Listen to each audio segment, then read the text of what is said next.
Bonjour Nicolas. Bonjour Bob. Vous sortez votre troisième roman, Sans pitié ni remords. Tout à fait, toujours chez Marabout. Est-ce que vous pouvez nous en donner le pitch en quelques mots? En quelques mots, en 2006, Jacques Chirac fait ses courses à Paris. Il a l'intention de laisser à la postérité un musée des arts premiers dont il est féru. Il passe donc dans les musées parisiens et choisit des pièces de collection pour agrémenter son nouveau musée. Il a déjà le projet de construire le Quai Branly. Voilà, qui doit depuis une semaine être renommé musée Quai Branly Jacques Chirac, je crois. Voilà le contexte. Ouais. Bien évidemment, à l'inauguration en 2013, on découvre qu'une des pièces qui a été prise au musée des Arts d'Afrique et d'Océanie et qui doit apparaître dans ce musée du Quai Branly a disparu. L'enquête commence, surtout au moment où on s'aperçoit que les anciens employés de ce musée des Arts d'Afrique et d'Océanie sont assassinés un par un. D'accord. Je n'en dirai pas plus. Non, non, bien sûr, sinon on dévoile, on fait du comment on appelle ça, du spoiling. Exactement. Bon, c'est très bien. Est-ce que vous êtes un habitué de ce salon? Parce qu'on est sur le salon du 19e. Alors c'est une première. C'est une première pour moi. Pour tout dire, en 2013, lorsque j'ai commencé, j'ai publié le premier bouquin, le premier polar, L'heure des fous.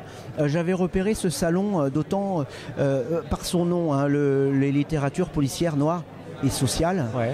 Je m'inscrivais complètement dans cette optique-là, donc j'avais hâte d'y être invité. Hein. Le social me plaisait bien, j'écrivais pour ça et j'y suis aujourd'hui, j'en suis bien content. Félicitations, il y a une dimension sociale, j'imagine, évidente dans cette... Ah, bien évidemment, c'est toujours comme dans le travail en général que je fais, on retrouve les mêmes flics et on retrouve aussi Paris à l'heure d'aujourd'hui. Alors à l'heure d'aujourd'hui, hein, le bouquin a été écrit l'année dernière, on est dans les commémoration de 14, commémoration de 44, on est dans la guerre à outrance et dans ce bouquin c'est la guerre qui s'invite à Paris.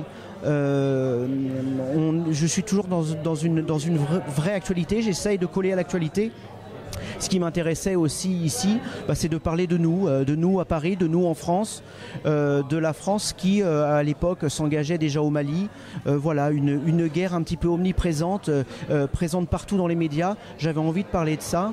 Là en ce moment, voilà, j'écris un bouquin et je parle de Nuit debout.